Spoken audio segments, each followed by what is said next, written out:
Kita doa dulu ya. Bapa kami di surga, Tuhan terima kasih karena anugerah Tuhan bagi kami.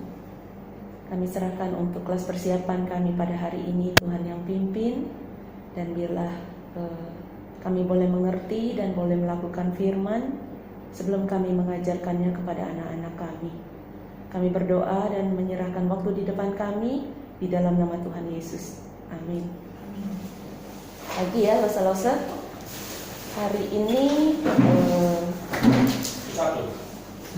tema KP kita mencari dokter ya. Terambil dari kitab Lukas 5 ayat 12 hingga ke 32.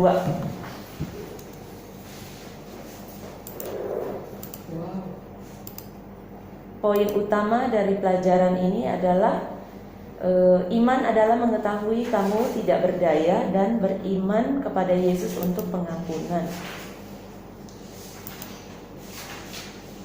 Ada 3 tujuan dari pelajaran ini.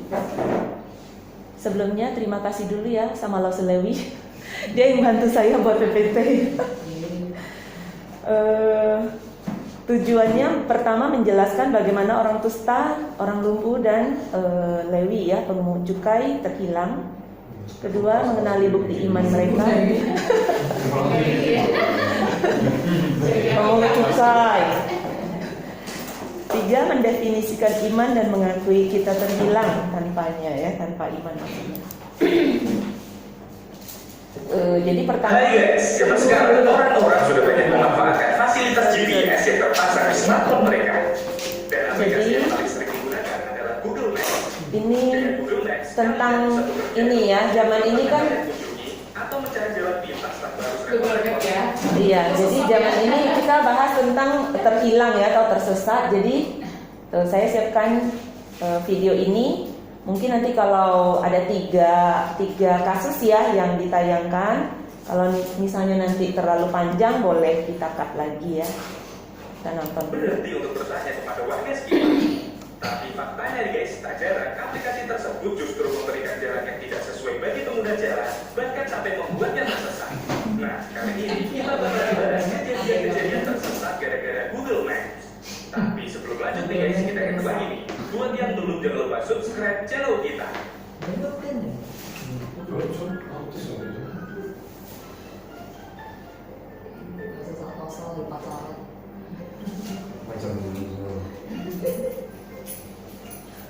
Pada tahun 2019 sempat viral dengan beredarnya beberapa foto seorang pemuda yang menjadi korban dari Google Maps nih guys.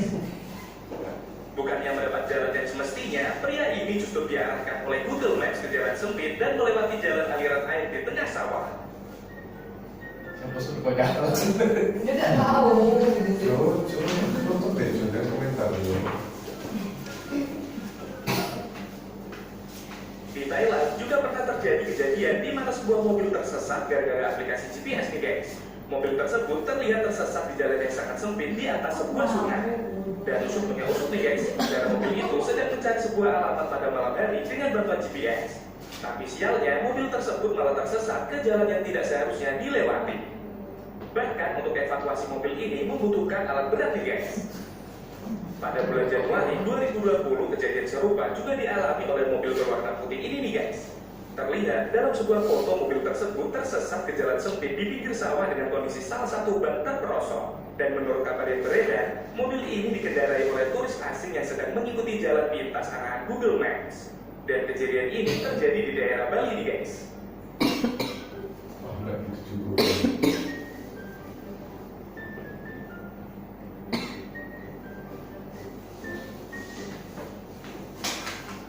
Satu lagi Di ya. Indonesia pernah viral dengan beredarnya video yang memperlihatkan para pengendara motor yang tersesat karena diarahkan oleh aplikasi Google Maps ke sebuah jembatan yang terbilang cukup ekstrim nih guys.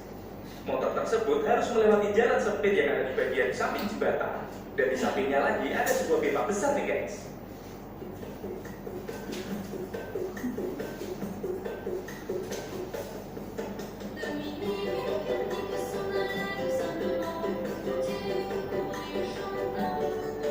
Musiknya. Udah tahu Dan sebetulnya guys, para pengendara motor tersebut sebenarnya ingin sebuah tempat wisata alam di daerah Bogor.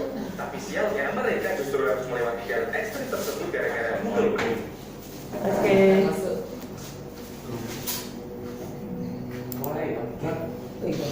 Jadi gara-gara Google Maps ya, jadi tersesat. Langsung nanti kalau sekiranya itu kepanjangan boleh dipotong lagi, mungkin 1 atau 2 cukup ya.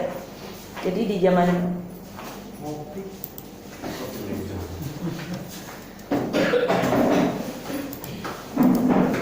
zaman canggih ini manusia dibantu oleh Google Maps ya untuk dapat menemukan tujuan yang hendak dituju. Meskipun terkadang masih saja bisa tersesat ya, seperti video tadi ya, karena terlalu percaya kepada Google Maps ya. Bagaimana dengan sebelum ada Google Maps, orang mungkin pakai kompas ya. Lebih mahal lagi atau jalan. Betul. Terus tidak ketahuan, sendiri yang tahu ya sama yang ditanya ya.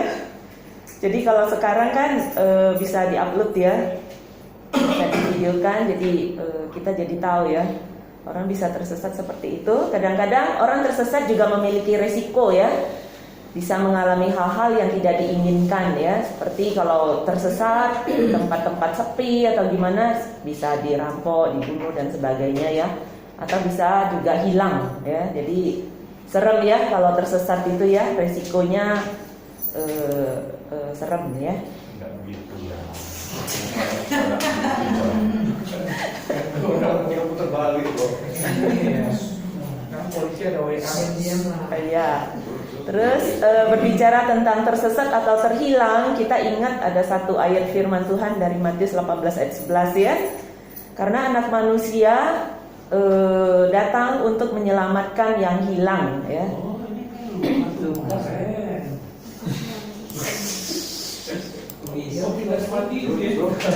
Nah, minggu ini kita akan belajar dan menemukan bahwa ada beberapa orang yang tahu ya, menyadari bahwa mereka terhilang dan membutuhkan Yesus ya.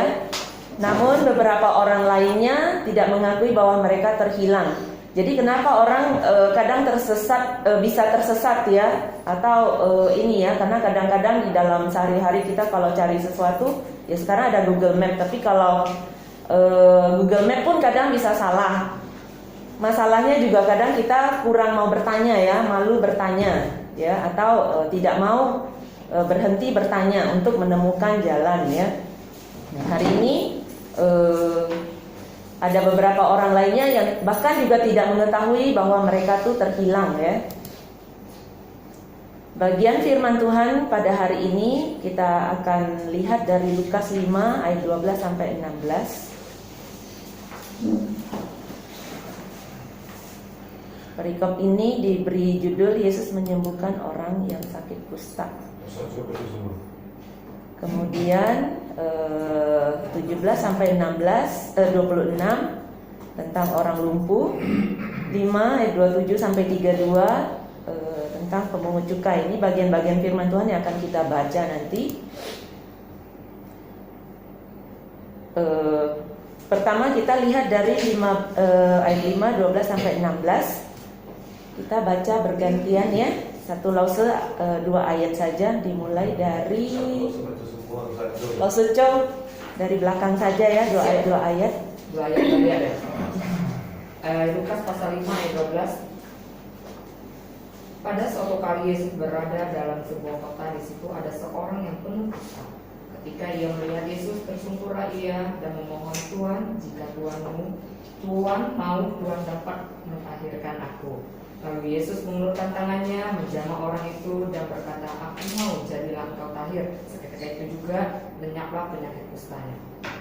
Yesus marah orang itu, memberitahu banyak kepada siapapun juga dan berkata, pergilah, perlihatkanlah dirimu kepada imam dan persembahkanlah untuk pentahiranmu persembahan seperti yang diberikan Musa sebagai bukti bagi mereka. Tetapi kabar tentang Yesus semakin jauh tersiar, datanglah orang banyak berbondong-bondong kepadanya untuk mendengar dia dan untuk disembuhkan dari penyakit mereka. Akan tetapi ia mengundurkan diri ke tempat-tempat yang sunyi dan berdoa. Lompat ke berikutnya yang tentang orang lumpuh. Tunggu pada dulu. suatu hari. Kan doain doa ya. Sampai orang kusta selesai dulu. Nah, bagian firman ini kita lihat ya, mengapa orang kusta disebut sebagai orang yang terhilang, dan terhadap apa mereka terhilang, ya.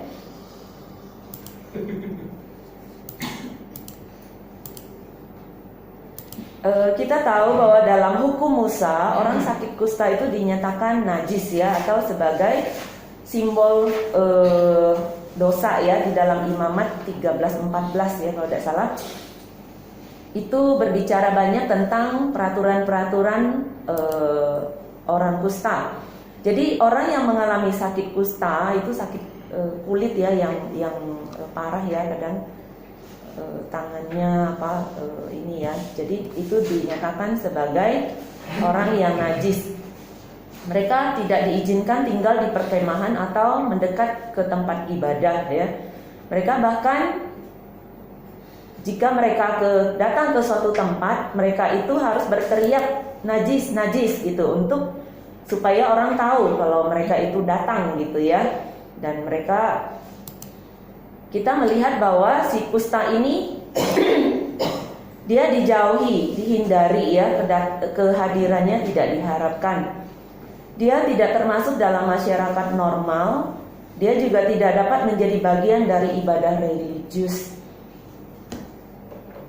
Karena itu orang kusta kalau di perjanjian lama itu kita melihat bahwa mereka itu harus pergi, ya, ke satu tempat seperti tempat buangan, ya. Ada satu tempat khusus yang memang khusus untuk orang-orang yang sakit kusta, ya.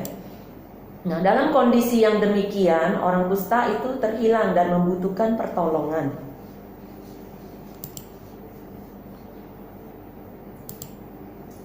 Ketika orang kusta itu melihat Tuhan, tersungkurlah dia memohon, ya, di ayat yang tadi kita baca.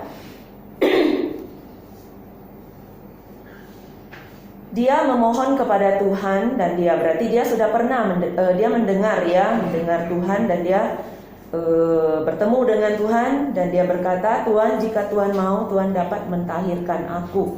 Nah, orang kusta ini kita melihat selain kondisi yang terbuang dari secara sosial, dia juga terhilang, ya, secara rohani. Kita melihat bahwa dia tahu dia harus mencari kepada siapa, dan dia bertemu dengan Tuhan, dan dia berkata, tersungkur memohon pertolongan daripada Tuhan.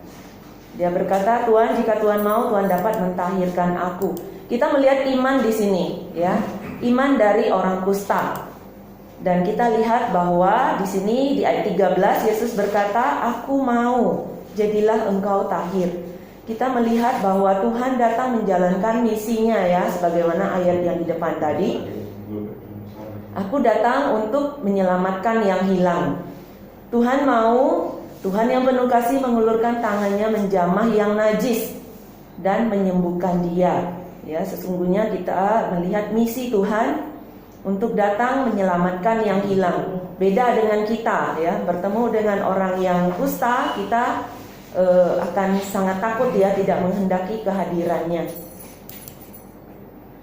Dan untuk menuntaskan kesembuhan daripada orang ini, Yesus memerintahkan dia memperlihatkan dirinya kepada imam untuk mendapatkan pernyataan resmi bahwa dia sudah sembuh, sudah tahir, dan dapat mempersembahkan korban pentahirannya sesuai dengan hukum Musa. Jadi kita lihat di sini bahwa Yesus juga menolong dia, memperhatikan, dan bahkan ketika dia sembuh secara hukum daripada hukum Musa ini, Yesus ingin supaya dia dapat kembali ke masyarakat normal.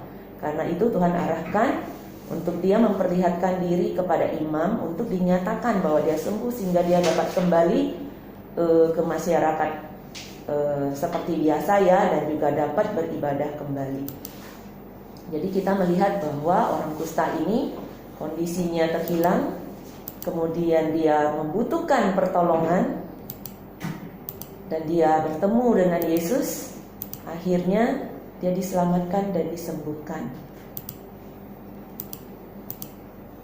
Sekarang kita melihat bagian perikop yang kedua adalah orang lumpuh.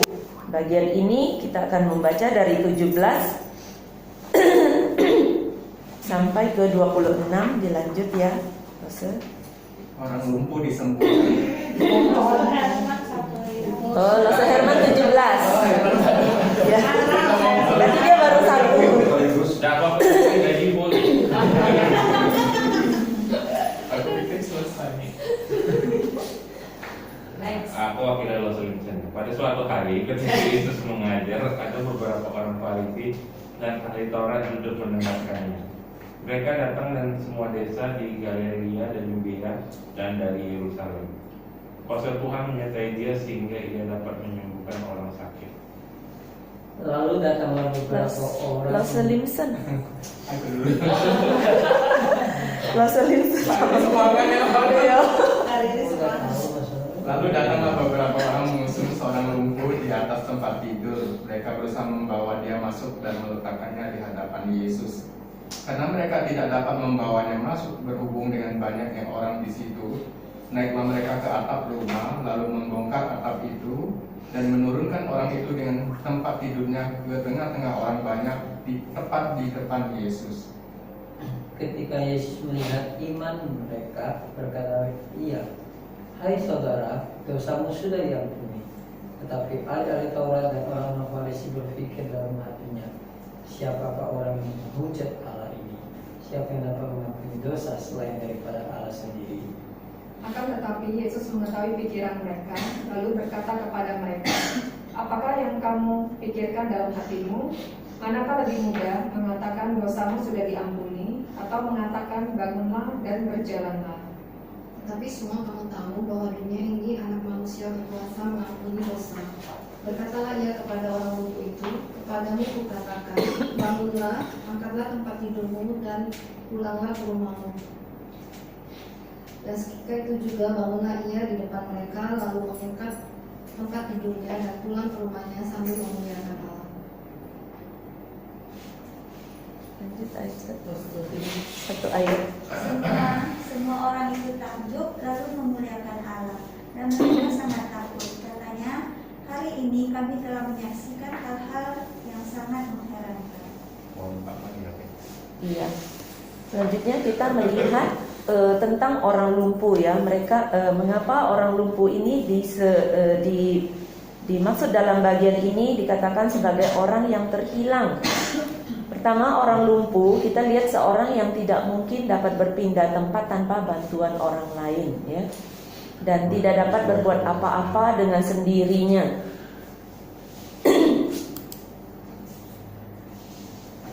Lantas bagaimana mungkin orang lumpuh dapat mendekati Yesus yang dikerumuni orang banyak ya? Sudah jelas di dalam bagian perikop ini dikatakan bahwa dia tidak bisa ya langsung berjumpa dengan Yesus karena juga orang banyak. Nah, jelas orang ini terhilang dan membutuhkan pertolongan ya, karena dia tidak bisa ngapa-ngapain, tidak bisa melakukan apapun ya. Bagian ini memperlihatkan bahwa teman-temannya membawanya beserta dengan kasurnya, membongkar atap dan menurunkannya tepat di depan Yesus. Nah, kita melihat bahwa ini ada iman di sini, ya, ada action, ada yang mereka lakukan, ya, dalam kondisi yang tidak berdaya, dalam kondisi yang tidak bisa ngapa-ngapain. Orang ini membutuhkan pertolongan ya. Dan kita melihat bahwa teman-teman dan orang lumpuh ini memiliki iman ya, sehingga mereka datang ke tempat di mana Yesus berada, sebagaimana di dalam perikop ini menjelaskan. Tetapi karena banyak orang sehingga mereka tidak bisa masuk. Dan mereka mencari akal, mencari cara ya, membongkar atap daripada rumah tempat Yesus mengajar orang banyak, kemudian menurunkan tepat di depan Yesus.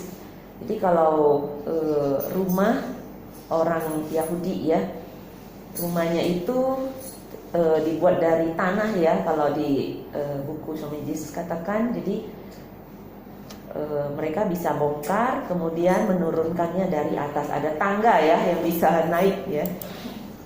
Nah, kita melihat bahwa orang-orang ini tahu bahwa mereka membutuhkan Yesus, sehingga mereka datang ya dengan iman datang mendapatkan Yesus untuk mendapatkan pertolongannya.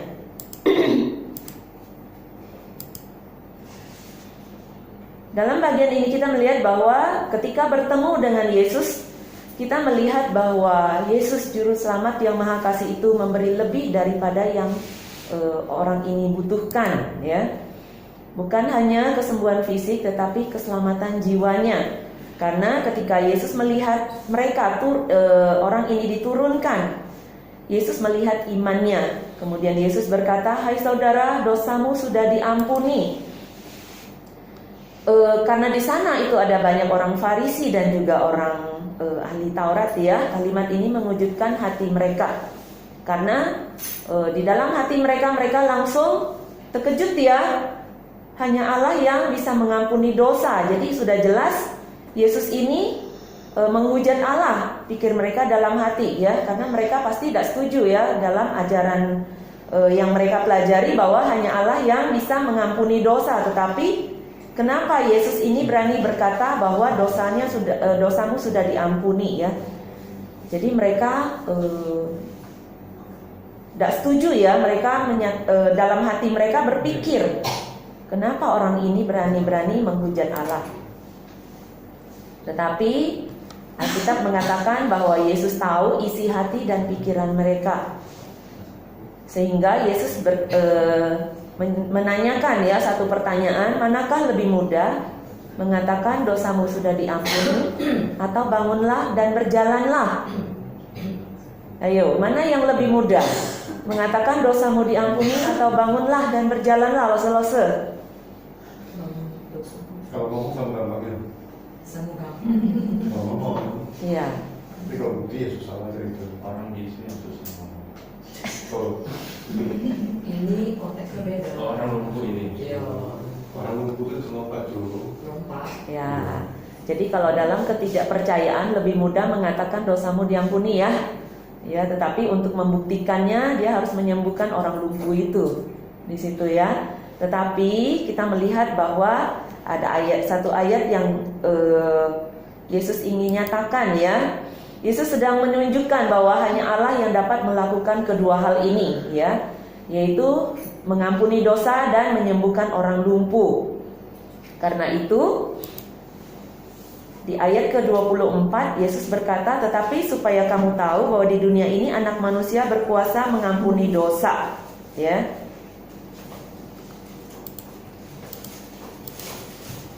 Sehingga Yesus menunjukkan otoritasnya mengampuni dosa, yang menunjukkan bahwa sesungguhnya Yesus adalah Allah, ya. Sehingga kepada orang lumpuh itu Yesus berkata, "Kepadamu kukatakan, bangunlah, angkatlah tempat tidurmu dan pulanglah ke rumah." Kita melihat bahwa seketika itu juga, ya, pada saat itu juga orang lumpuh itu sembuh, ya, dan dia pergi sambil memuliakan Allah. Jadi dalam peristiwa dalam bagian ini Yesus meninggalkan kesimpulan logis, ya, bagi orang-orang yang ada di sana dan juga bagi kita hari ini. Kita melihat bahwa hanya Allah yang dapat mengampuni dosa, membaca pikiran orang, ya, meskipun mereka komplain dari dalam hati, ya, bahwa Yesus menghujat Allah, tapi Yesus tahu, dan juga membuat orang lumpuh berjalan, ya. Ini siapakah Yesus, ya? Kita dapat mengimani, kita percaya bahwa Dia ini adalah Allah, ya, yang dapat melakukan hal-hal yang demikian.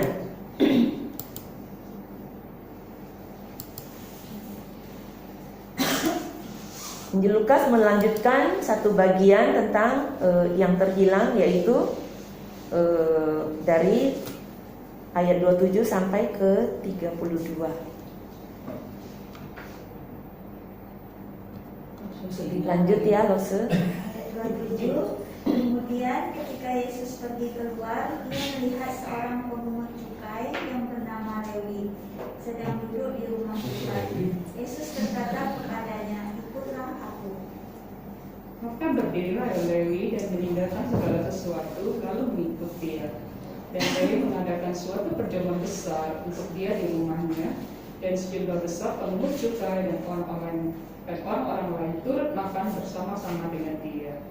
Orang-orang Farisi dan ahli-ahli Taurat bersungguh-sungguh kepada murid-murid Yesus, katanya, "Mengapa kamu makan dan minum bersama-sama dengan pemungut cukai dan orang berdosa?" Lalu jawab Yesus kepada mereka, katanya, "Bukan orang sehat yang memerlukan tabib, tetapi orang sakit. Aku datang bukan untuk memanggil orang benar, tetapi orang berdosa supaya mereka bertobat." Iya. Terima kasih Lose. Jadi kita melihat bahwa kenapa pemungut cukai dalam bagian ini juga disebut sebagai orang yang terhilang, ya. Pemungut cukai itu dibenci oleh orang-orang sebangsanya karena mereka bekerja buat pemerintah Romawi. Mereka dianggap tidak jujur karena memungut pajak rakyat lebih daripada seharusnya untuk dibayarkan kepada penjajah. Jadi pemungut cukai ini orang Yahudi ya, kalau di sini ya kita mengingat ada Lewi juga, ini ya Sakeus juga ya, kalau kita ingat itu pemungut cukai.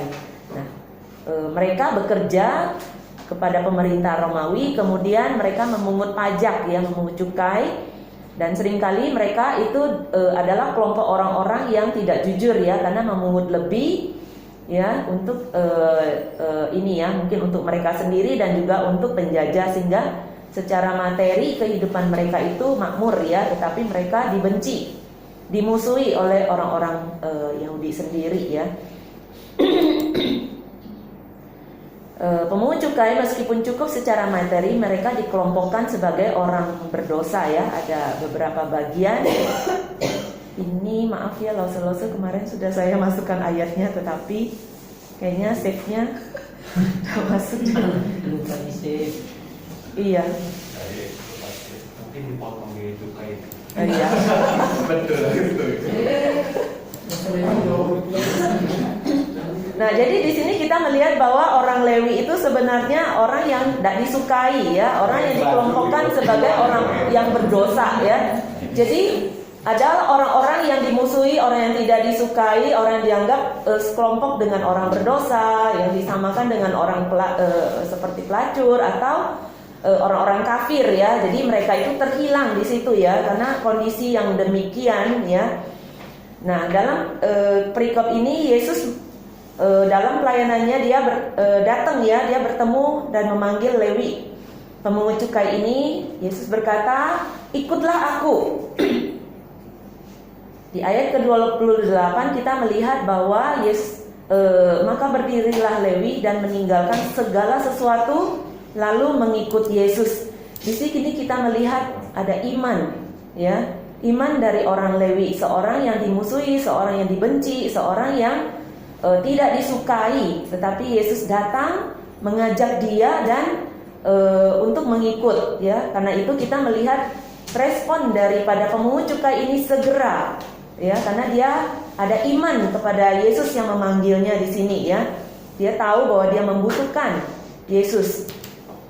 Nah, setelah pemanggilan Yesus kepada dia mengadakan satu perjamuan yang besar ya, dan mengadakan perjamuan di sini dikatakan untuk dia, untuk Yesus ya.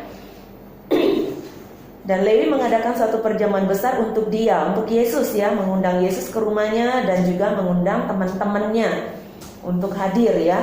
Di bagian ini kita melihat pada akhirnya ada banyak orang yang bertemu dengan Yesus ya, orang-orang berdosa, orang-orang pemungut cukai yang bertemu dengan Yesus. Nah, kita melihat bahwa ketika Yesus hadir dalam perjamuan makan undangan daripada Lewi ini, Yesus makan bersama-sama dengan pemungut cukai. Orang-orang Farisi dan ahli Taurat itu bersungut-sungut ya, mengapa mereka makan minum dengan orang berdosa ya. Tetapi bagian ini menunjukkan bahwa bukan berarti Yesus menyetujui dosa mereka, tetapi justru sebaliknya, karena mereka adalah orang berdosa ya. Kita mengingat Matius ya 18 ayat 11 tadi. Yesus menjalankan misinya. Bukan orang sehat yang memerlukan tabib, tetapi orang sakit. Aku datang bukan untuk memanggil orang benar, tetapi orang berdosa supaya mereka bertobat. Ini ada kesamaan ya, ayat 31 dan 32 dengan 18 tadi ya. Bukan orang sehat yang memerlukan tabib, tetapi orang sakit. Karena Yesus tahu orang-orang itu bersungut-sungut ya. Mengapa Yesus dan murid-muridnya mau makan bersama dengan orang berdosa. Jadi Yesus memberitahu dan menjelaskan misinya, bukan untuk orang yang benar ya, bahwa dia datang bukan untuk orang benar, tetapi untuk orang berdosa supaya mereka bertobat. Teman-teman, jawaban Tuhan Yesus ini apakah berarti bahwa orang Farisi adalah orang yang sehat, orang yang benar, yang tidak membutuhkan pengampunan? Ataukah justru dalam jubah agamawi yang mereka pakai, mereka merasa sudah cukup suci ya, cukup benar dan tidak membutuhkan Yesus?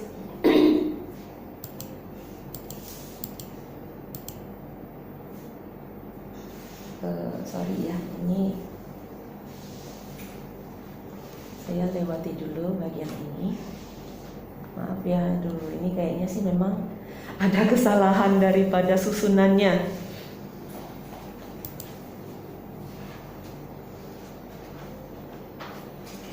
Itu kebanyakan motivasi lagi jadi kacau ini.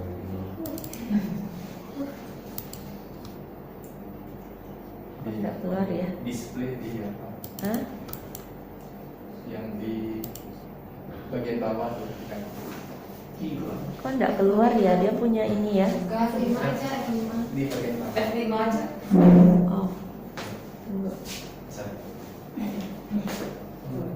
Yang balik lagi tahu. Balik. Sorry. Oh lagi. Apa perlu ganti TV yang lebih besar? Atau ada sudah. Tadi nggak Iya, ini susunannya, sorry ya. TV yang lebih besar aja. Oh, ini. Dia dari kecil aja udah Ya. gampang gitu.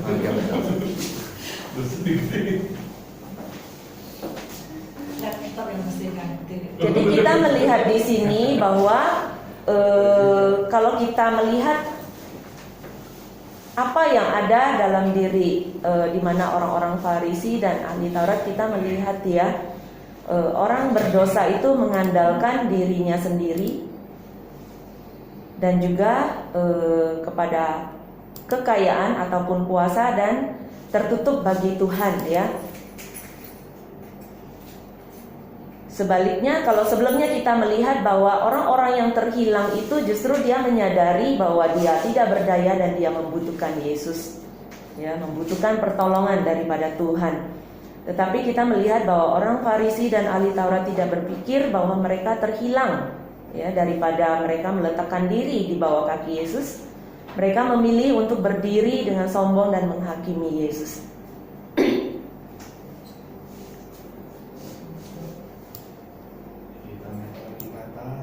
Iya, sorry ya tadi ya.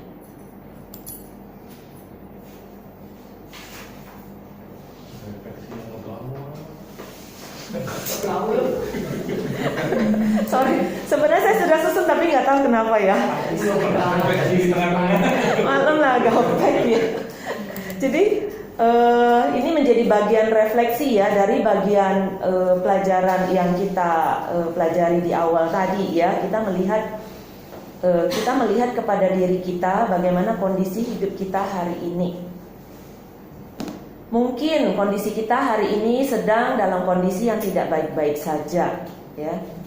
Seperti orang kusta, seperti orang lumpuh yang tidak berdaya, atau seperti orang Lewi yang tidak disukai, yang dibenci, ya, dikategorikan sebagai orang-orang berdosa.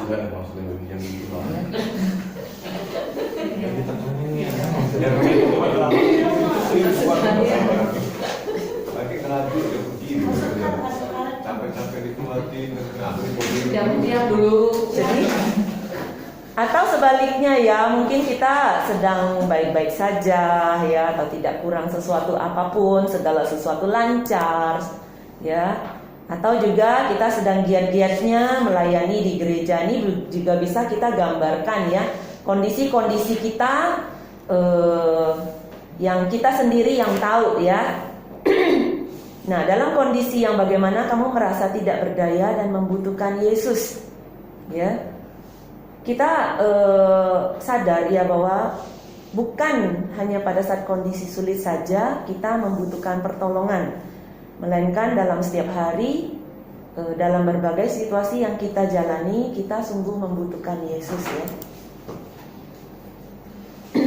Nah, percayakah bahwa Yesus dapat menolongmu seperti Dia menolong orang-orang yang terhilang dalam kisah di atas?